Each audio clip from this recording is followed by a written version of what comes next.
ప్రపంచంలో అత్యంత విలువైనది ఆరోగ్యమని, అటువంటి ఆరోగ్యాన్ని కాపాడుకోవాలంటే యోగాకు మించిన మార్గం మరొకటి లేదని తిరుమల తిరుపతి దేవస్థానంలో పూర్వ సంయుక్త కార్యనిర్వహణ అధికారి విశ్రాంత నల్గొండ జిల్లా కలెక్టర్ నందివెలుగు ముక్తేశ్వరరావు అన్నారు. ప్రపంచ యోగా దినోత్సవాన్ని పురస్కరించుకొని ఇండస్ పాఠశాల యాజమాన్యం ఏర్పాటు చేసిన సామూహిక యోగా కార్యక్రమంలో వారు ముఖ్య అతిథిగా పాల్గొని ప్రసంగించారు. విద్యార్థులకు అనేక దృష్టాంతాలను వివరించి గొప్ప లక్ష్య సాధకులు కావాలని ఉద్బోధించారు. విద్యార్థులు చేసిన అనేక యోగ భంగిమలు తమని ఆశ్చర్యాలను గురి చేశాయని, విద్యార్థుల సృజనాత్మకతను పెంచుటకు పాఠశాల చేసిన కృషిని కొనియాడారు.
ఈ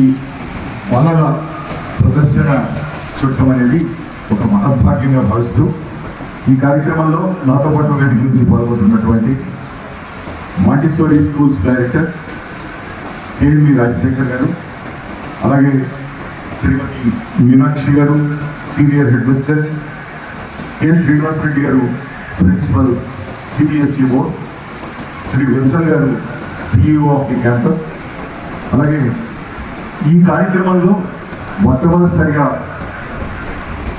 దీన్ని నాకు పరిచయం చేయడానికి అవకాశం ఇచ్చినటువంటి మా ధర్మ ప్రచార పరిషత్కి అనుసంధానకర్తగా కర్నూలులో విశేషమైనటువంటి సేవలు చేస్తూ నిత్యము నిరంతరము ధర్మ ప్రచారాన్ని ఒక ఉద్యమంగా